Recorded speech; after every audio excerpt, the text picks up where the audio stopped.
loud and answered after the presentations are over. Thank you so much. So on our agenda today, we're going through our introductions. Our first presentation is on Know Your Rights from Francesca Corbaccio. She's one of the immigration attorneys at Catholic Charities. And we'll have a couple minutes for Q&A after she's done presenting.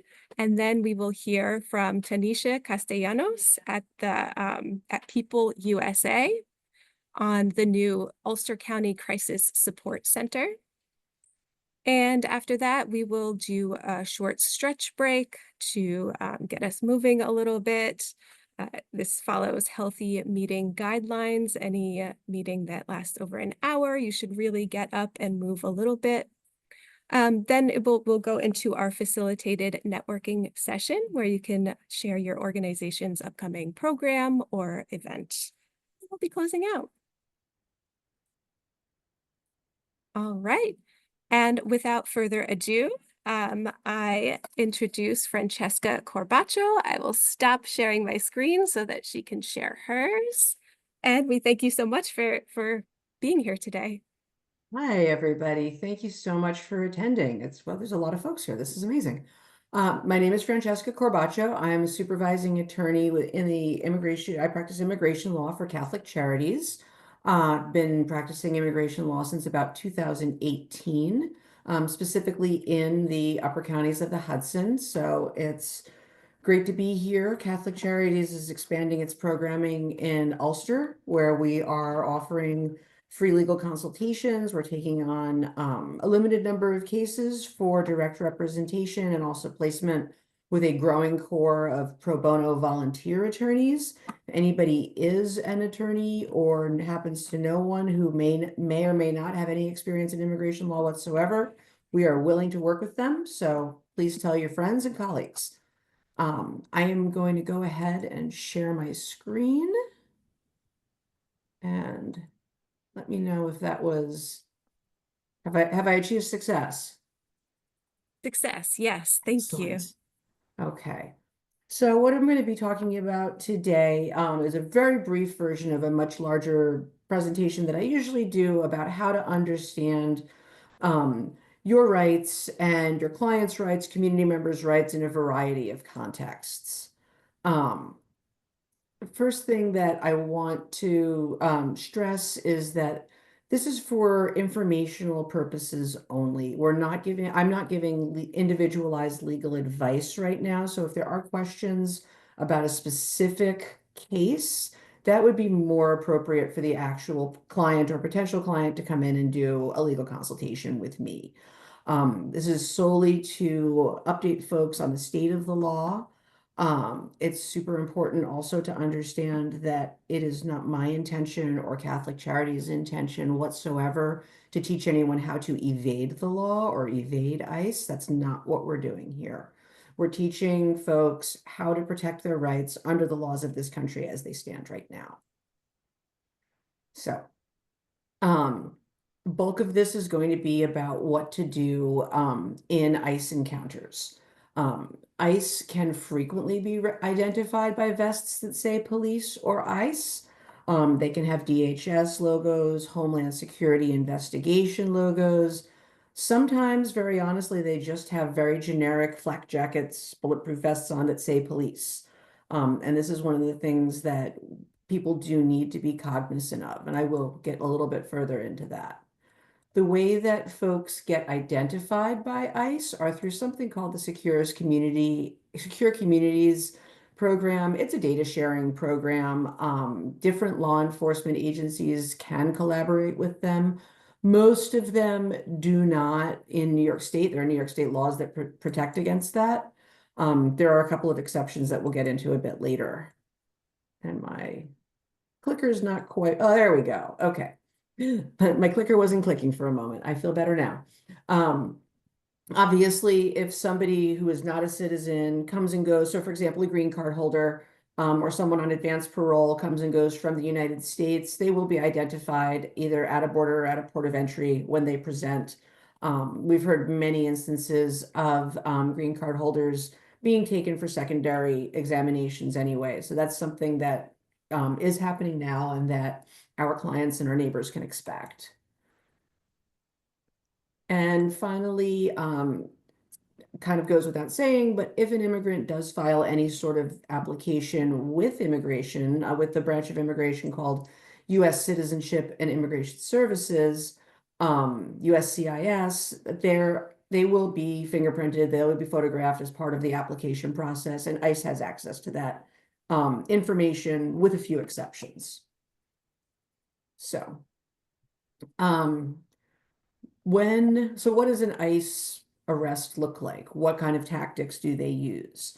One of the things that ICE does is that they use what's called ruses in order to gain access to areas that they would otherwise not have.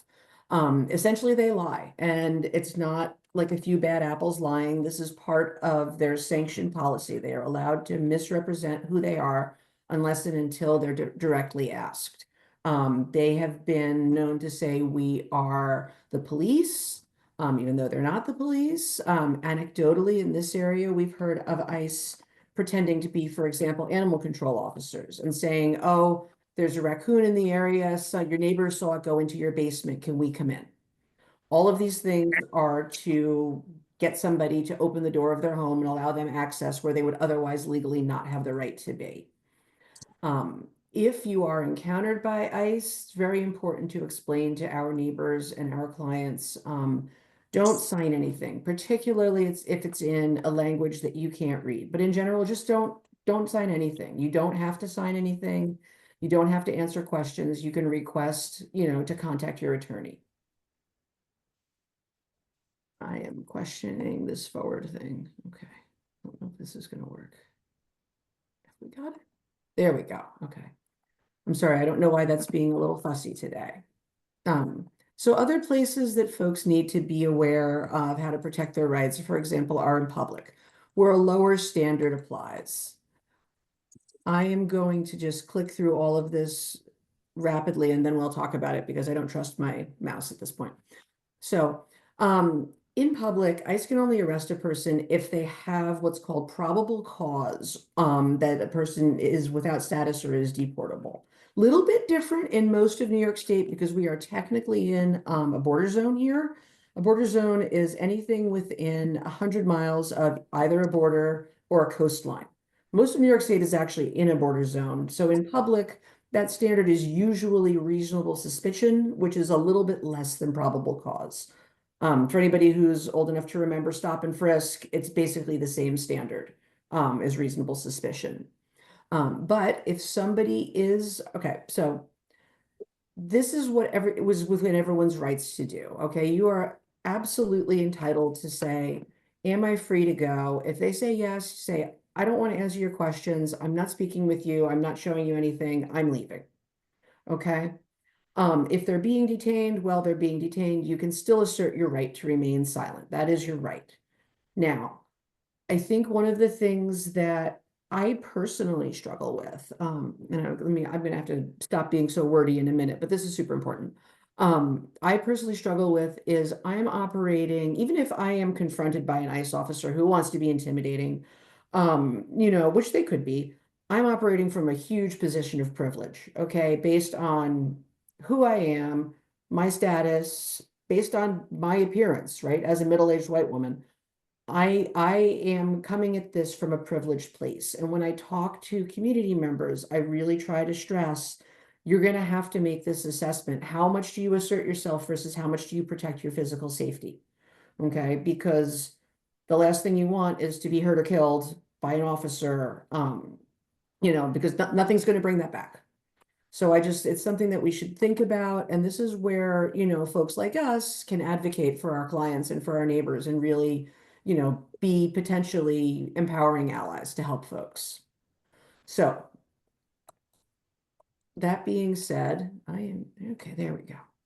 So I'm going to go through at home very, very quickly because there is a section on medical facilities that I want to cover.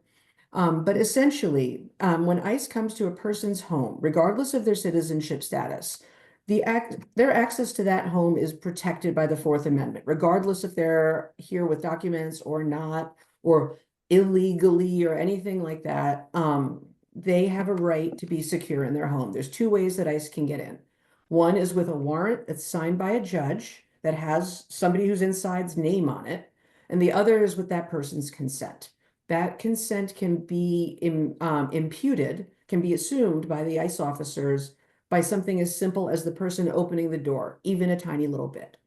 So if you were providing an informal sort of know your rights to a client or to a neighbor, if you take away nothing but this, if they come to your house, don't open the door.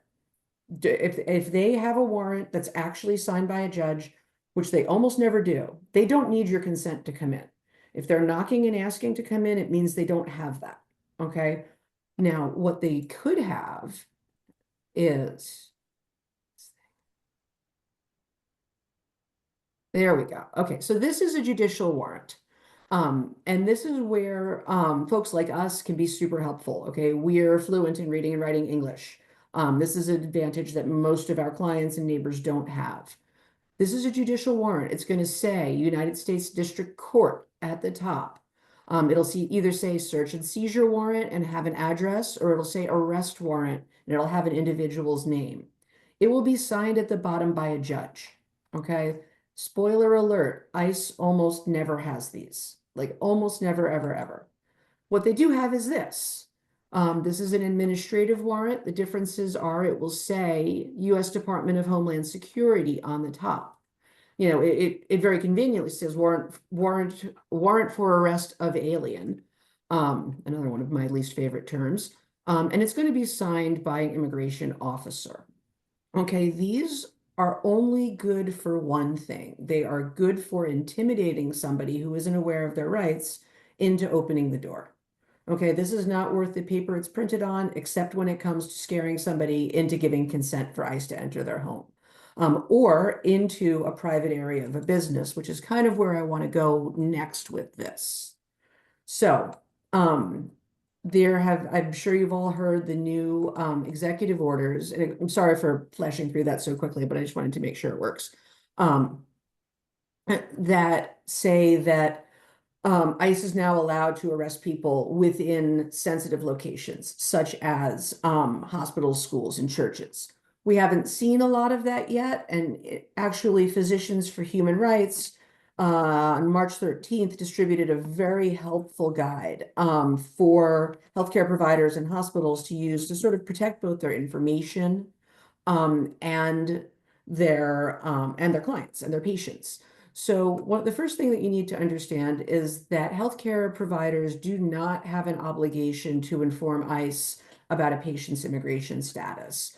Not only are there a host of federal statutes against this, there are HIPAA laws that prohibit use of patient health information. I'm sure you guys know HIPAA inside and out. I won't tell you what you already know. One of the interesting things that I would encourage anyone who works in an office environment, but who also sees clients, members of the public, right, to consider is designating some areas, public versus private. Private areas and businesses enjoy the same Fourth Amendment protections that homes do. Okay, so if you can designate exam rooms, conference rooms, offices, if you can put on there, private area only for patients and family, private area only for patients and staff, some sort of signage like this is super important to really help, I'm going to go back, sorry, to really help secure businesses and help protect our clients and help them feel comfortable going to get the care that they need, right? We've already seen clients who are afraid to take their kids to school. I've seen clients who are afraid to come to my office to meet. I'm sure they're afraid to go to the doctor. They're afraid to file their taxes now. So it's all of these things are happening. And I think that, and I'm happy to share the Physicians for Human Rights practice guide. I'll send it to you, Ninette. And if you could distribute it to the group, it just lays out how important it is to just have a plan of what might happen. And it's not to encourage fear or spread rumors, actually very much the opposite. It is to make sure that we're safe and we're prepared and that we're not constantly operating from a position of fear and reactiveness, because that's what folks want. They're going to want us to be off balance. They're going to want us to be a little bit afraid and not prepared. So, if you do observe an ICE interaction wherever it is, and again, this is subject to your personal safety, your personal feelings of comfort, wherever that risk metric falls for you. Okay, nobody wants anyone to put themselves out into a position where they can be physically harmed ever first. Okay. That being said, if you are comfortable, you can observe, you can take notes, you can record, as long as you don't get in the way. Don't obstruct, don't get in, don't physically, don't touch anybody, but you can observe, you can record, and you can report. There was also, this is for raids in New York City. I can also share resources to report raids more broadly. But that would be super helpful because we are dealing with right now. You're really handling Louisville quite well, huh? I'm sorry. I think Um, that was an accident. I Sorry think about so that. too. That's okay. So right.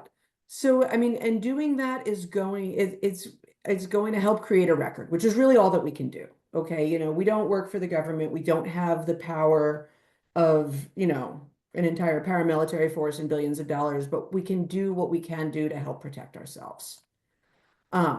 So how can you advise clients, community members, neighbors, folks that they're going after right now? Fall into two big buckets, really. Folks with prior criminal records and folks with prior deportation orders.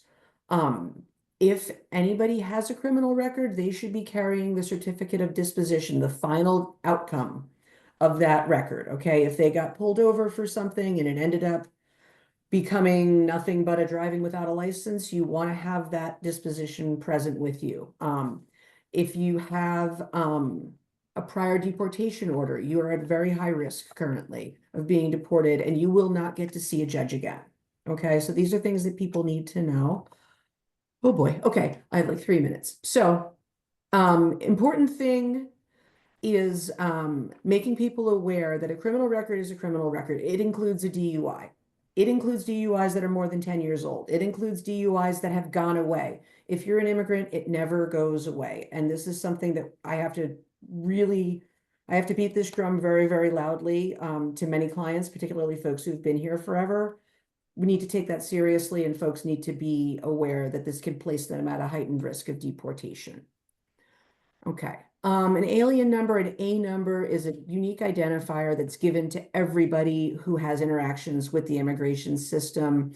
Knowing one's A number can help you understand the status of your case if you're still actively in court. If you've already had an order entered without your knowledge, you can look all that up online. I'm gonna fly through some of these. You can also do it by phone. It is not nearly as efficient as looking it up online. And a simple Google of automated immigration case information will bring you to the correct website. This process of calling was good before we got the internet several years ago, and now it is really a very cumbersome process. So, and we can distribute these slides at the end, correct? Okay. So this is what the automated case information looks like. It's available in English or Spanish. And you simply enter your A number and click send. And it will tell you if your case is in immigration court, if an order has already been entered against you, or if it says that there's no information available, it could mean that very simply the government hasn't gotten around to filing the case yet. Okay. So I think, again, for families as well as businesses, having a plan and being sure that you know where your documents are, where everybody's birth certificate is, you have an alternate contact to someone to pick up your child from school. Somebody's authorized to pick up that small child from school in the event that you get detained and you can't get there. There are other things that you can do. to create sort of like have a standby guardian ready for your kids if you're that worried. That's a little bit more of a cumbersome process, but it can be done. But at the very least, have a family plan, know where everyone's paperwork is, and know who you're going to contact if the worst happens. And I click. Okay, so we did talk about this. Okay.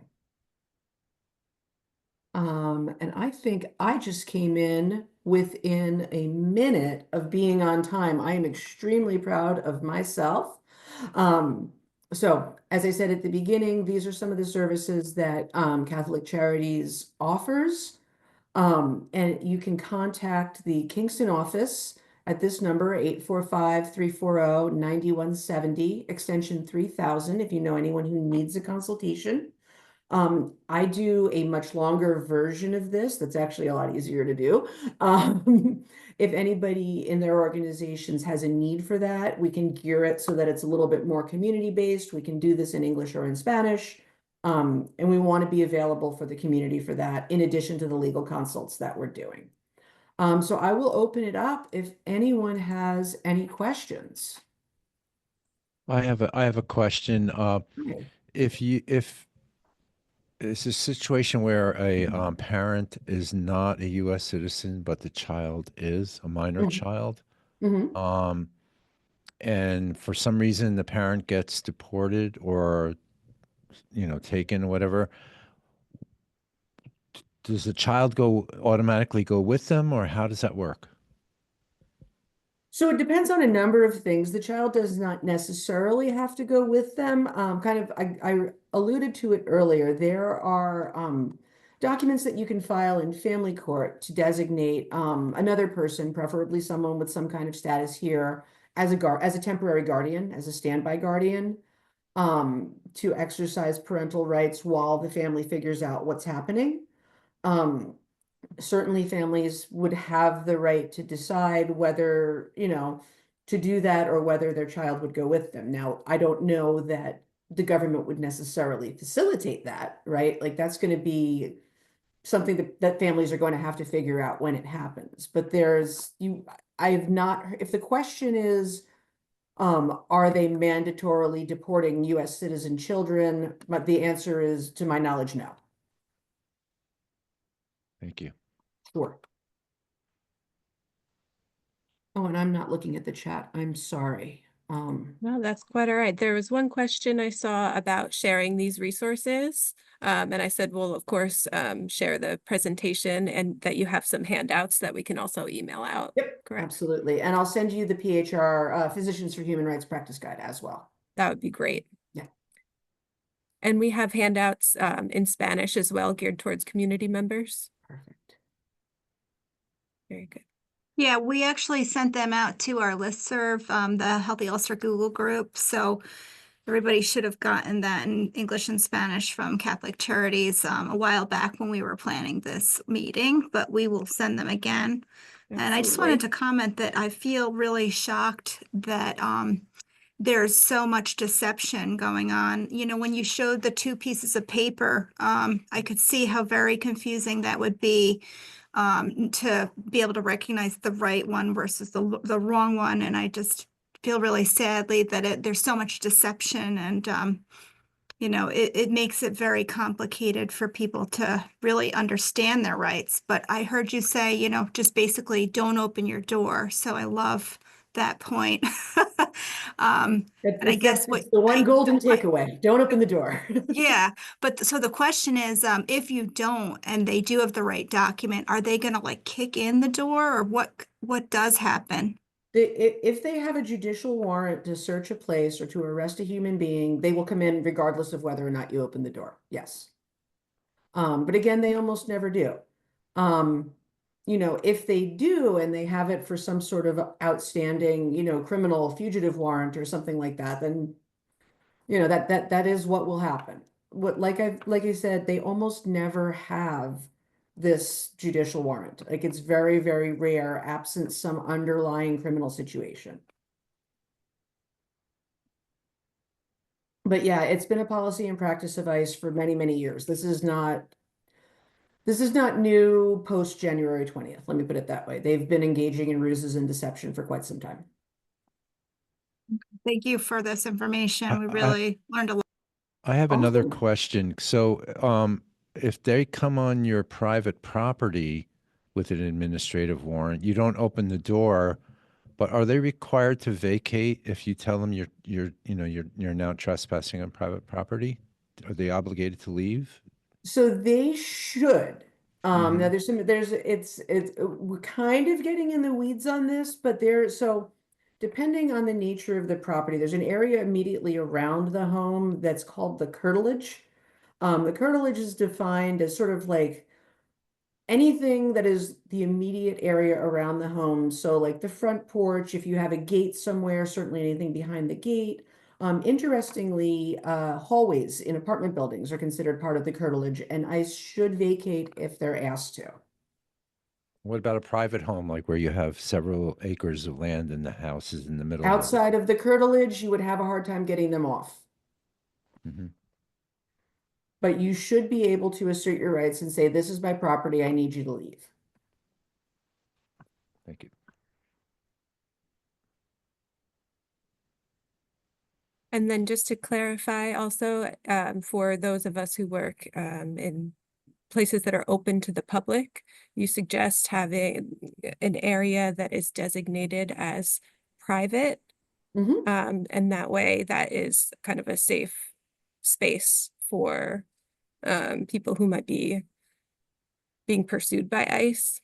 Now, is Exactly. And that you can do that something by just as simple signage, you simple know? signage? Okay, that was my Simple question. signage. Thank Even you. in places like restaurants, right? Designate a private area in the back of the house. That's great. Thank you so much. You're quite Are there welcome. any other questions or comments? Well, we so appreciate you being here and for that presentation, and we will share the information far and wide. We appreciate it. Thanks so much for everyone. Thank you for listening. Of course. All right, and now let me share my screen.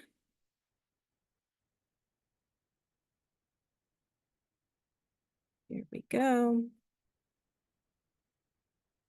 And we will go into our Zoom poll. Of course, everything comes with an evaluation here. And it's basically just asking whether or not we want to know that the presentations we give are relevant to your personal or professional life. So I'm going to launch that. And once we reach 100% of the participants having taken it, we will move on to our next presentation. It's much appreciated. Thank you so much. And we got 100%. Very good. I'm going to stop sharing that. All right. And for our next presentation, we have Tanisha Castellanos from People USA presenting on the new Ulster County Crisis Support Center. We welcome you, Francesca. Thank you so much for being here. And I have your slides here. And let me know, can everybody see this? The Ulster County Crisis Support Center slides. When I go back and forth between presentations, sometimes the Zoom screen doesn't We can see switch it. over. Okay, excellent. Without further ado, we have Francesca. Thank you, Nanette. So as you already mentioned, thank you for the introduction. Good afternoon, everybody. Thank you so much for being here, as it's an exciting time for Ulster County and People USA as we get closer to opening our doors live with the Ulster County Crisis Support Center. As Nanette already mentioned, my name is Tanisha Castellanos. I am the director of the Ulster County Crisis Support Center. You could go to the next slide. Thanks, Nanette. As you can see here, we have a comprehensive support for overall wellness. People USA has quite a few programs. Important to note of the Ulster County programs that we do offer things such as supportive housing, We have the Rose House, the Orange County and Ulster County Rose House, care coordination, core services. We have our warm line, and those are just some of the services offered in Ulster County. And our goal with these services is to inspire hope with innovative behavior health, advocacy, and wellness services delivered by peers through our lived experience. Next slide, please. Some of the values that people with lived experience bring, as you can see here, characteristics such as honesty, compassion, innovation, community, equity, authenticity, courage, mutuality, advocacy, and peer support. When we talk about our 4 pillars of our modality, these are the 4 that are important to us in which it's predicated our model. When we talk about engagement, obviously it's important for all of our guests to feel the compassion, to feel supported, and to feel engaged with the sympathy and empathy that our integrated team provides for them. We believe that every guest should have an environment that's clean, that's conducive to their treatment, and also wholesome.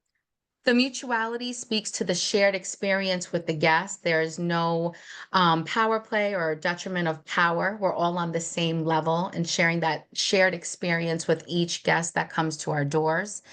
And our philosophy at People USA is that hope meets you at the door and recovery is the expectation.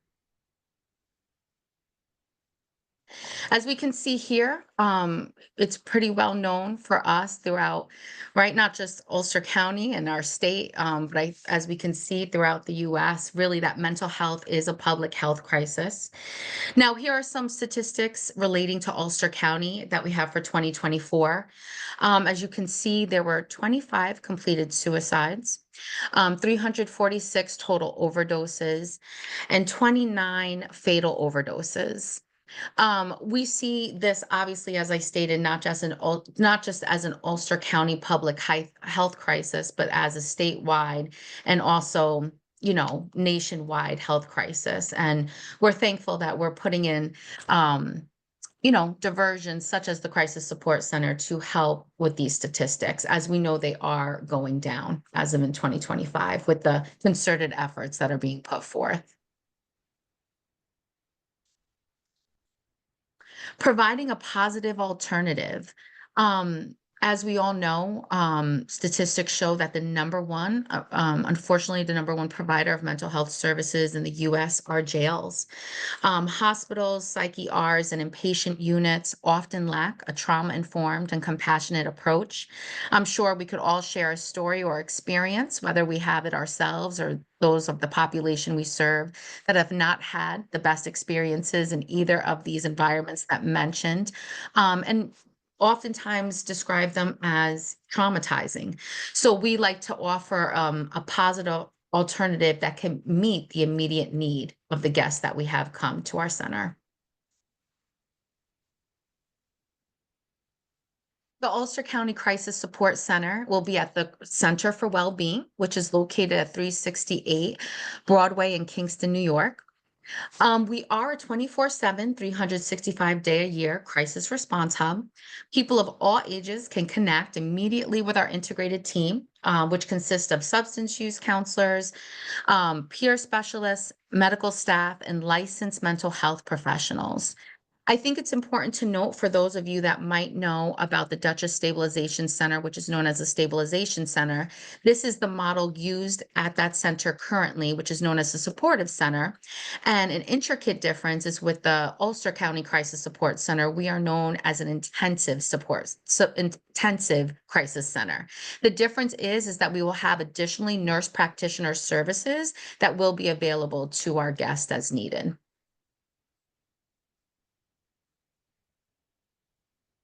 As you can see here, our impact shows 2,500 days diverted, hospital days each year with our crisis support center, as well as avoiding a debt of $1.6 million spent on the criminal justice system. Now, these stats are pulled from our Duchess Stabilization Center, but we are projecting the same statistics or even greater for Ulster County Crisis Support Center. Here we can see guest data in 2024. To the right, we see about 3,000 guests were served in 2024, along with 1,900 guests that were served with mental health concerns in 2024, along with 700 of those guests served with substance use disorder. I think it's important to note, as you can see the graph to the left of this slide, opioid-related disorders and the gamut that goes down. The guests that come to our center often very much so are dealing with co-occurring diagnoses.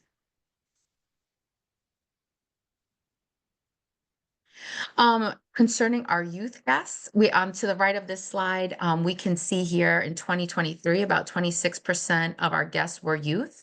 In 2024, 15% of our guests were youth. And during the school year, up to 60% of our guests were under the age of 18. Reasons such as self-harm, bullying, traumatic family events, school refusal or avoidance, or bullying. Those are just some of the issues and some of the subjects that our youth come to us for the center with. It's important to note that, we do have designated areas for our children and families for safe, compassionate care in our center. And we are anticipating a high number of youth as we've done presentations in Ulster County and in the school district, presenting to superintendents and school boards that are highly anticipating the center being opened in Ulster. Next slide. Thank you. Services, the Crisis Support Center, as I mentioned some of these before, we do offer the following we are open 24/7, 365 days of the year. We do offer peer support services along with triaging, screening, and assessments, which include safety use, safety assessments, and risk management.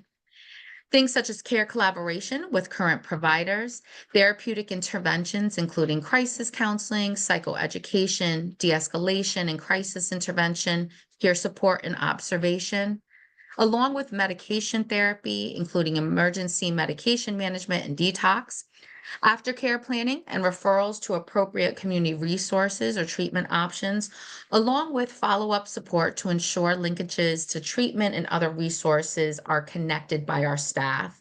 I think it's important to note the follow-up piece here and highlight that within 24 to 48 hours, our integrated team does follow up with the guests that come to the center, and we provide those check-ins at 7, 14, and 30-day marks. Outreach. People USA, as we have been collaborating with a number of community partners across Ulster County, and these include some, but not all, clinical support of Astor Services for Children and Families, Family Services, Inc. It's important to note we will be contracting a clinician from each of Astor Services for Children and Families.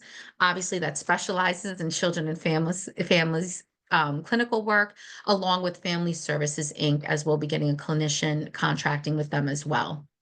Medical staff, such as WMC, law enforcement police departments, such as Kingston, Saugerties, and Oracle.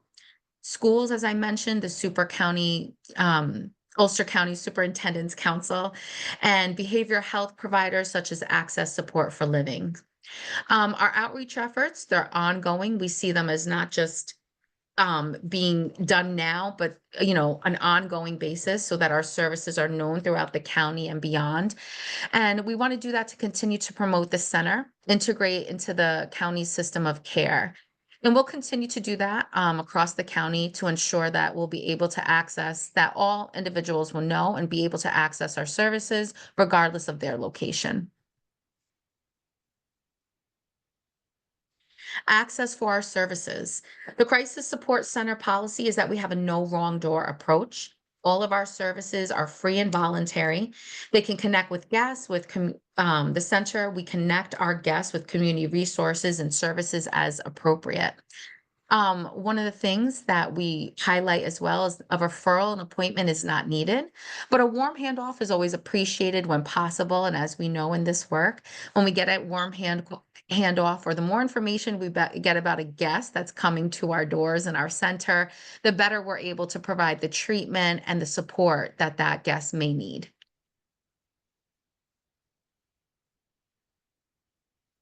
join us. How can you help? You know, people are excited about the center and asking questions of how can I help? Well, we ask things, and these are just some examples: providing public statements in public forums, expressing the need for the center, seeing how this can be beneficial to the population, the clients, the individuals, and the families that you serve. Providing information about your resources. We have a one pager for the Ulster County Center, which I can share if everybody would like. Nanette, I can give that at the end of this presentation so everyone can have. But if you have any literature on your program, please feel free to send that to us, because as we have individuals come to our center, as we're like the next step to the next, right? That's how we call it. We want to refer you to the proper service that's going to best help you. We'll be able to refer your service as well. And of course, referring anyone experiencing a crisis to the support center, knowing that our staff are well trained, they're specialists and, you know, focused on being trauma informed and culturally competent. And I also like to say this: crisis looks different for everybody. Sometimes we don't know exactly what that individual might need. And that's okay. Don't let that be a barrier, you know, in them coming to our center. That's what our team is for. And sometimes they just triage with that guest of what they need. And sometimes it's a support. You know, it could be speaking with the behavior health specialist for a little bit and just receiving that support. And sometimes it's, you know, referring and connecting them to services if they're not there already.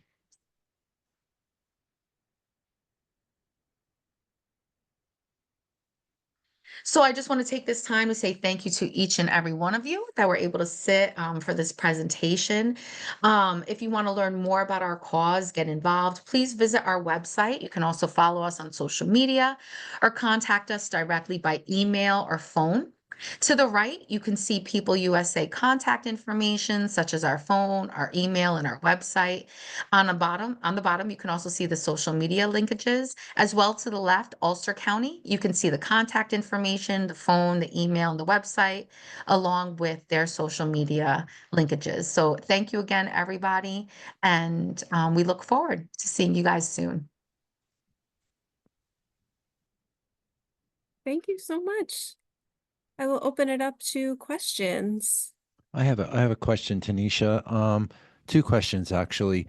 One is, you refer to a warm handoff or warm referral on the way in as people come into the center, but do you also endeavor to do that when they leave, like giving warm handoffs? Because, you know, a lot of times people will, you know, they'll be released from a program, or whether it's the jail or recovery, whatever, they're supposed to get to the next thing, whatever that is, service, program, counseling, medical, and they never show Right. and they never show up. So that's question number one. And if it's a minor child,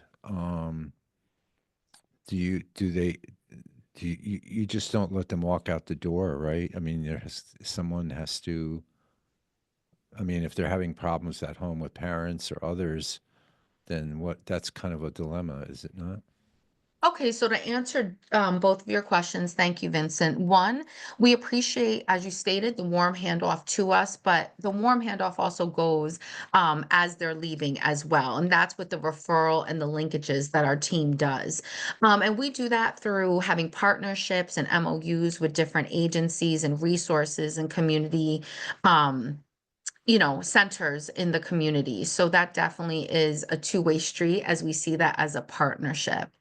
Secondly, whenever we're dealing with someone under the age of 18, we know when we're dealing with youth, we're also dealing with the family. So consents are involved in this, and absolutely we'll be dealing with, you know, the family as well as the youth. And we make sure all of that is consensual, you know, and consented to treat, and following up with the family as well. Thank you. And in the chat, Nora put, from her experience with Dutchess County Center, they will follow up and ensure the individual is connected with care. Absolutely.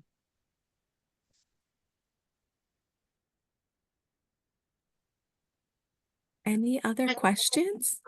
I'd like to recognize too, I know I just want to say thank you, Katrina Williams, our Deputy Commissioner, here on this meeting, and who's been a big advocate, of our Center for Wellbeing and the Crisis Support Center. So I just wanted to, acknowledge her here, and if she wanted to add anything to the presentation, thank you, Katrina, but just thank you for being here.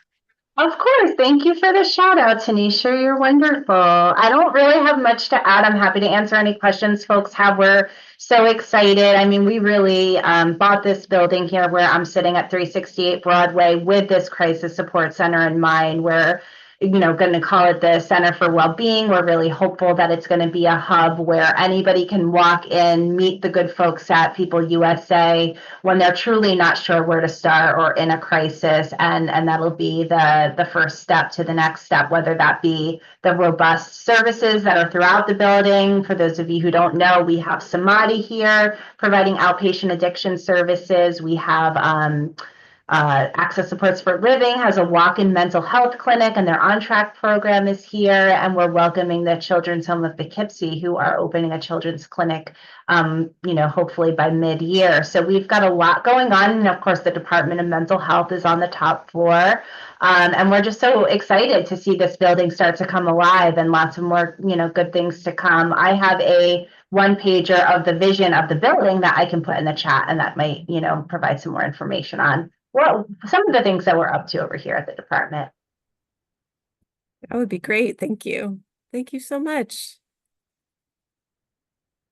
Yeah, what a huge benefit for our community. It's very, very exciting. We appreciate you being here and sharing the information, and we'll be sure to share it wide with the greater community.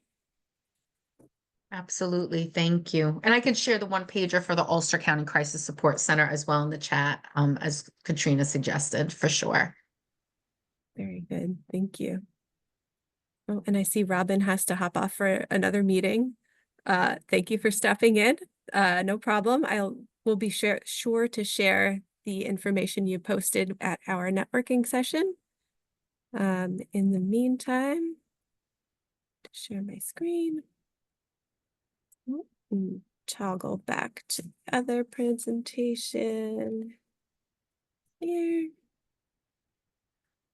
And now we have our second Zoom poll, which I will launch, which again, thank you. It helps us again track the relevance. We really want these presentations to be for you. So let me find the poll. All right, and then as soon as we hit 100% participation, we will move on. Thank you so much.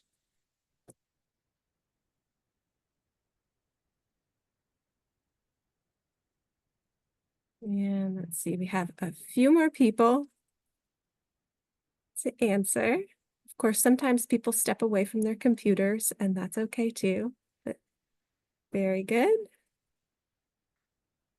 All right, a couple more. We'll give it another 10 seconds and then we'll move on. We so appreciate this. Thank you so much. All right. And now we will take a quick pause for our movement break. Again, we do this because it follows healthy meeting guidelines. But also it's just, sometimes we are stuck in front of our computers for so long that it really is so nice to just take a break. Even if you just stand up, even if you don't stand up, do what feels right for your body. I will pass this along to Carrie. Thank you so much for volunteering to lead us. Thank you so much. Happy to be here. And like Nanette said, this is a movement break. So if that for you means a quick trip to the restroom or to grab some water or coffee, pet your dog, that is all okay too. This is about just getting up from a seated position, maybe doing a couple deep breaths. We can do some box breathing to get started. So we'll breathe in through our nose, then hold for a 4 count and blow out. So go ahead, breathe in. Hold, breathe out, and really just empty those lungs. Do that one more time. Breathe in through your nose. Hold,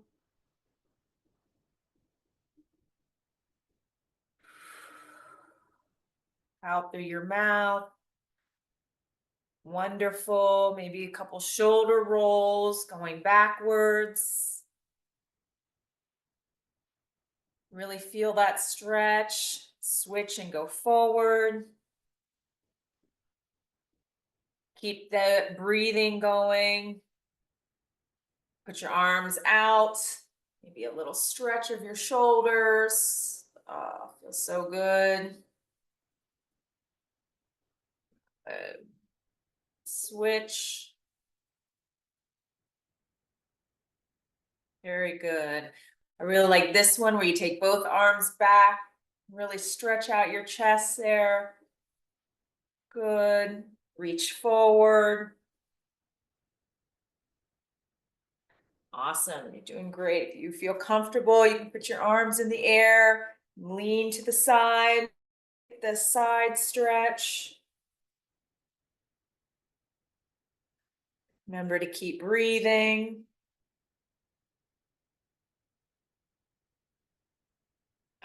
Feels so good. Shake it out a little bit. Whew. That's good. If you really feel tempted, you can bend over and touch the ground. Stretch your back out a little bit. Roll your back up. Shoulder circles. Stretch up. There you go. And you can just do some free stretching on your own. Continue that deep breathing. We'll get ready to get started again. Thank you so much. Thank you, Carrie. I definitely needed that. I feel more awake. That was lovely. Always so good to stretch. Just take a moment to just take care of yourself too. Next, I wanted to mention the Healthy Ulster Google group. If anybody here is not part of this group and would like to be, please, you can just say in the chat, add me, and I will be sure to add you to that.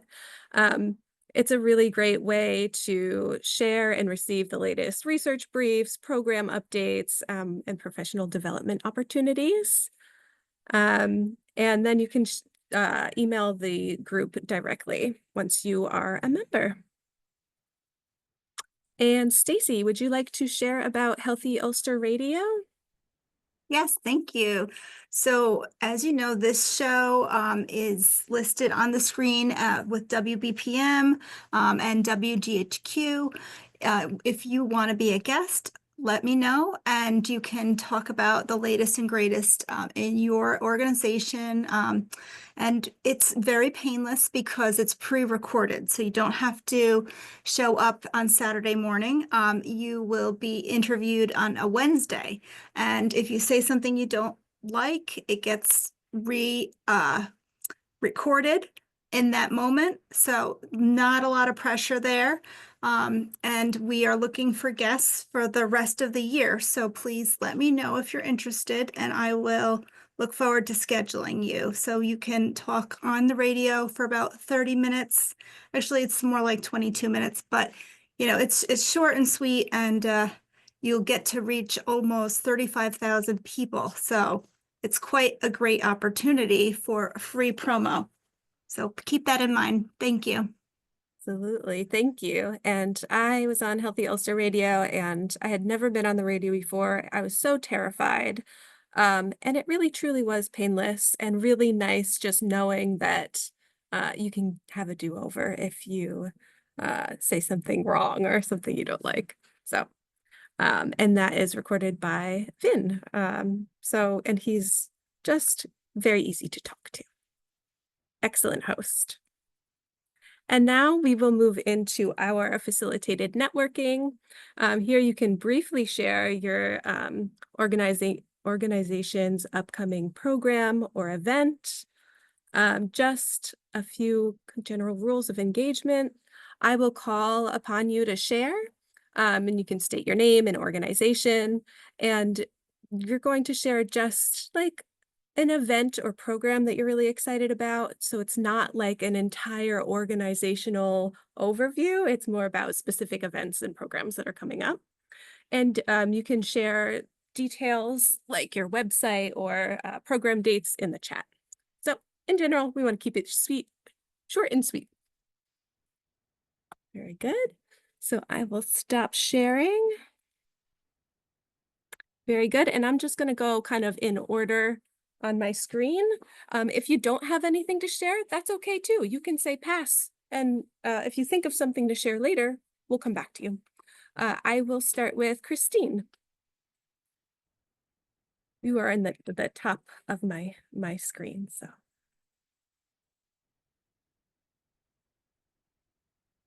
I'll give you a moment to unmute.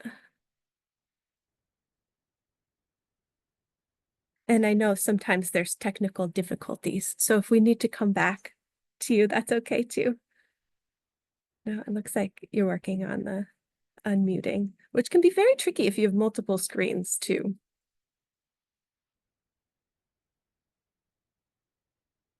Okay, well, Christine, maybe we'll come back. We'll come back to you and just let us know. And oh, there we go. Okay, I wasn't sure if you could hear me or not. Now we can. Yes. Okay. Yeah, our office, Ulster County Office for the Aging continues to have many fitness classes. We do Tai Chi fitness classes in the senior hub next door to our office. Craft classes, we have tech classes, and it's all on our website and in our newsletter that we distribute every month. So we have a monthly newsletter. And you can called The Buzz, and you can go on our website to see all the different classes and programs we have for seniors.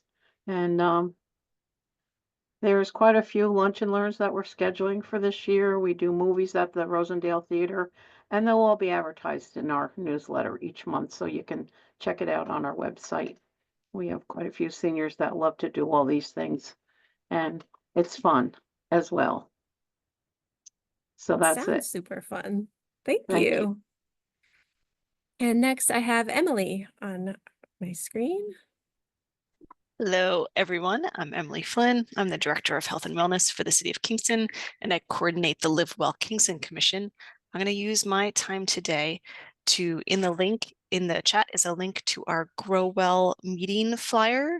So this is the schedule of our focus team called Grow Well. That is meeting in person at all of our different community gardens this season. If you know anyone who is interested in supporting the community gardens or would just like to meet and ask, we have a garden guru, Cindy Murrow. She's usually there, and you can ask her for support and questions. So please join us at one of these meetings in Kingston. Thank you, Emily. Carrie, you're next on my screen. Hi, everyone. As mentioned before, I'm the Family Education Coordinator for the Relatives as Parents program. So if you know of any caregiver raising the child of a family member or friend, make sure they know about us. We have two exciting events coming up. We do a family pizza in the park at Forsyth soon as it starts to get warm out. So we look forward to that. It's coming up on April 27th. Anyone is welcome to join us there. And then many of you on this list already have the announcement for our Spring Wrap Coalition.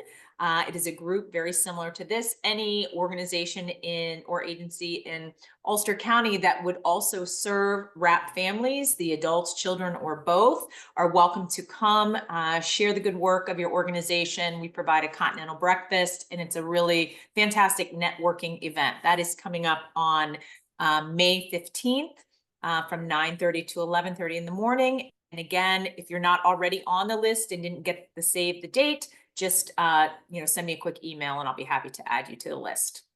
Thank you. Thank you. That's also the date of our next Healthy Ulster Council meeting. But of course, that's in the afternoon, so it works out well. Nora. Hi, everyone. My name is Nora Engelhard. I'm the Director of Family Programs with the Institute for Family Health. I specifically oversee our Dutchess County Healthy Families program, but I also oversee our Ulster County PITCH program, which stands for Perinatal and Infant Community Health Collaboratives. We have pitch in both Dutchess and Ulster County. But we have been doing a lot of work just in terms of outreach and getting our services known to Ulster County because it is a relatively new grant for us. So I'd be happy to share program information in the chat.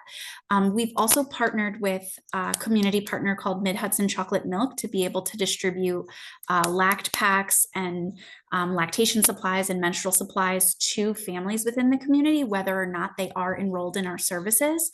And our program specifically aims to work with pregnant and parenting families who have children under the age of 2, addressing all of those really important emergent basic needs so that they can live the best, healthiest lives that they can. One of the big aspects of our program that I want to emphasize is we do also provide transportation. We partner with Uber Health to provide transportation to medical appointments or appointments at DSS, whatever the family may need, even if it's attending work, attending daycare. We try to make sure that we connect them in that way because we know that transportation can be a big issue for families. So if you know someone who is pregnant or parenting a child under 2 and is struggling with some basic needs, please reach out to us and we'd be happy to help. Thank you so much. Shahara. Hi, good afternoon. I'm Shahara Gassi. I'm the executive assistant and NOPE supervisor at People's Place. The presentations were great. And Tanisha, I just want to say, if they're supposed to call People's Inc., they're calling People's Place. If they're supposed to call People USA, they're calling People's Place. So we go back and forth a lot. So thank you for the information about, the programming, so we can keep sending people in the right direction. So we're moving into a busy season for People's Place. On April 15th, we start our weekly farm stand, our Tuesday farm stand, which is where we partner with the Farm Hub and other local farmers and the food bank to give out, fresh produce and different kind of food items that we have in excess. So that'll start on the 15th and be every Tuesday, rain or shine, from the middle of April to the end of October. So please look out for info about that. It's free to everyone in Ulster County. Just bring your reusable bags, and the line usually starts around 8:30 and it goes until we run out, which is usually about 10:30, 11. The other thing I want to mention is a fun thing. It's a free movie series. I know you can't read it, but there was a picture. In our Wellness Empowerment Center, we are up and running with our projector and everything we need, free popcorn, to have movies twice a month. So the next one coming up is March 27th, Thursday at 6 p.m. and it's called The Bookshop. And you just come in, enjoy the movie, have popcorn and drinks, and it's open to anyone. And we even have closed captioning for people that need that. If there are questions about what's happening in the Wellness Empowerment Center, you can go on our website, which is peoplesplace.org/Wellness Empowerment Center. And you can see the calendar of events for the entire month. And you can also email Fatima, our Director of Wellness, or you can call me if you have any questions about anything we're doing here at People's Place. Thank you. Thank you so much. And Kristen. Hello, Kristen Kessler, she, her. I lead food and nutrition projects at the city of Kingston. I will use this time. Emily shared a flyer for the Grow Well meetings, and the next one will actually be a joint meeting with our food access and healthy eating focus team called Eat Well. So it'll be Eat Well and Grow Well together in one of the community gardens. So it's super exciting. I think at least this is the first time since I started with the city like 3.5 years ago that we really jointly planned an Eat Well and Grow Well meeting to bring together our food groups, which is great. Ninette is the chair of Eat Well, so you also see Ninette at this meeting. So please join us on Tuesday, April 8th at 10 a.m. In Rondout Gardens. So that's on the link. There will be really just be getting to know each other, and we've got a loose structure to kind of facilitate that, have conversation, and maybe identify some ways that we can work together in the future as the city of Kingston is developing its own food systems plan, and we're perhaps taking a bit more of a systems approach to food going forward. So bringing together those two groups. And we've got also on April 24th is the next and our Kingston Cooks free cooking workshop series that's here at the Annie Murphy Neighborhood Center. That one will be about our Kingston Eats Harvest of the Month beans. I don't have the registration link for it yet, but I did want to put it out there. I also just got a donation of, I have to receive them all, 15 crock pots that the Kingston Interfaith Council did a crock pot drive previously. And with beans, we're going to really be highlighting how to prepare dried beans. And one of those ways is in like a pressure cooker. So we're going to have those, and we're figuring out how to incorporate that as a giveaway, hopefully for that workshop. So I definitely want to be sharing that with folks at food pantries and other places where like dried beans are an option, or just for anybody who needs that. So please keep an eye out for that. Live Well Kingston is our platform, the website, Facebook, and Instagram to find all of that information. Thank you so much. I'm very much looking forward to our Eat Well, Grow Well meeting on April 8th. So excited to be outside in the garden. It won't be in full bloom yet, but we'll be outside. It'll be lovely. And also looking forward to that cooking workshop.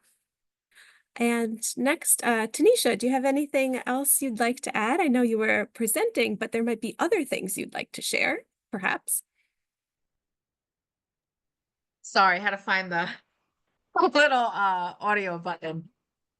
No, I just want to say this is great, being a part of this meeting, learning other agencies. We look forward to partnering with you, working with you, referring with you, right? Or handoffs with you. I appreciate you seeing the presentation. There's been a lot of work, anticipation, everything, energy, planning, being strategic, being intentional with this project. So we really look forward to our doors opening soon. In the next couple of weeks, months. We're excited for our construction to be ending the beginning of April and us being operational and all those great things. So just please stay tuned, to our center, connect with us. If you have any questions that might pop up, or you're just curious or inquiries, please feel free to contact me directly. I'll be more than happy to answer your questions.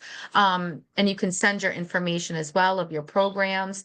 So we're just looking forward to getting started and serving, the greater good of Ulster County. Thank you so much. I appreciate that. And Yolanda.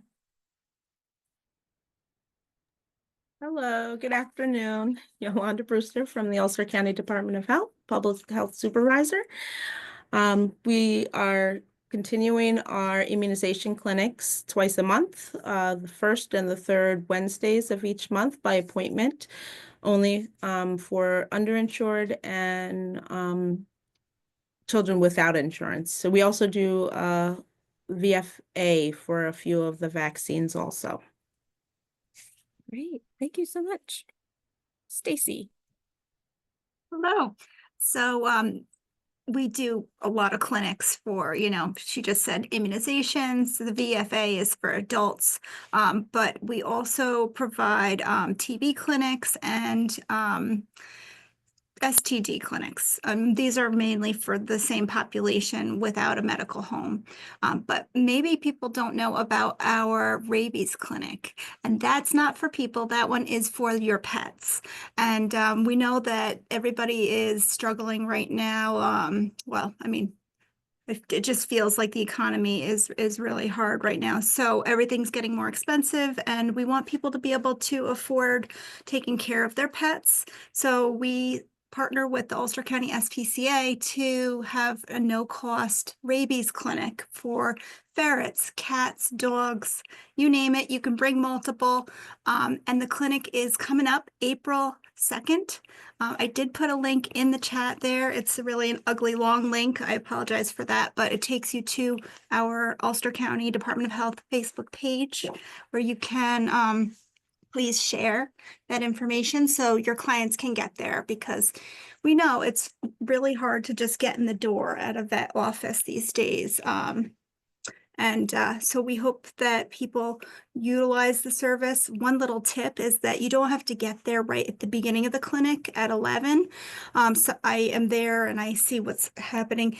There tends to be a lot of cars. So it's a drive-through event. You get there, you stay in your car. I recommend getting there a little later in the day so that you're not doing so much waiting. But it's a great free service and please promote it. Thank you. That's great. Thank you so much. Vin. Hi, everyone. Toward the end of last year, we put together a heart disease prevention team, and a number of you on this meeting are a part of that, because heart disease is the leading cause of death in Ulster County, has been for many years, and the state and the nation. And we put together a strategic framework and a number of interventions, one of which is to more widely distribute AEDs, automatic external defibrillators, which are voice-guided electronic devices that can restart someone's heart in the case of a cardiac emergency.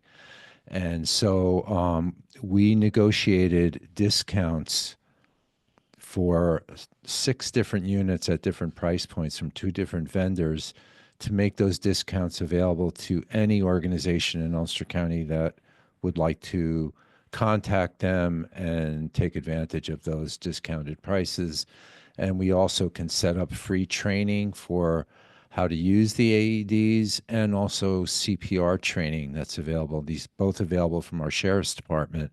So I put a link in the chat, which I'll send right now. And that is a SurveyMonkey link. And we're asking people to go there, let us know if they have AEDs or if they'd be interested in training, and put their contact information, and we will be sure to follow up. Another quick intervention that we're doing is we are putting an ad inside every single UCAT bus in Ulster County on how to recognize the signs and symptoms of a heart attack and the urgency of calling 911 immediately and following up with one's doctor. Thank you. Carrie. Oh, did you go already? You did. You talked all about your picnic coming up. Yeah, that's just let's Pat. see. Thank you. Oh, that makes sense. Let's see, Katrina. Hi, everybody. I'll be quick since I already got to talk. I think what I will do is share the link, hopefully this is the right one, to an upcoming listening forum. We had our in-person listening session last night, and it was amazing. It was really well attended and really so full of positivity and really beautiful ideas and community. We're having a virtual session this coming Monday, and just for some quick context, we're amidst a community needs assessment for our behavioral health care system, which for us includes mental health, addiction, and services for people with intellectual and developmental disabilities. We're working with a really excellent firm called the Human Services Research Institute, who have been working with us and will be throughout the year to collect lots of data, synthesize it, and provide us with a plan that we will use to guide program implementation and planning and service delivery for the future, at least the relatively short-term future. So these are opportunities for our community to come out and let us know what they think is working, what's not, what's needed, all of those beautiful things. And again, this is the virtual session that's left on Monday. It's on Zoom. There's registration information in the flyer. And we hope to have Spanish translation. That's actually one of the reasons I have my camera off, trying to figure that out right now. You know, closed captioning and all those things in terms of accommodation. So if you can help spread the word, that'd be lovely. Thank you so much. Kimberly.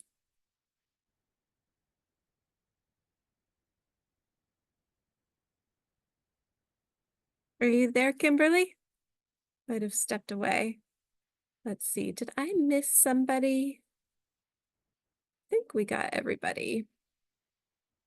If not, don't be shy, speak up.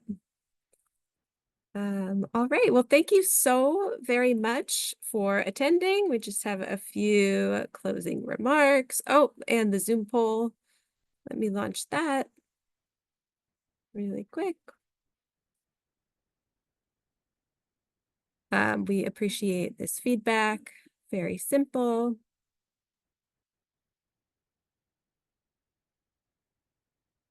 And we're almost, oh, we're at 100%, perfect. Thank you so much.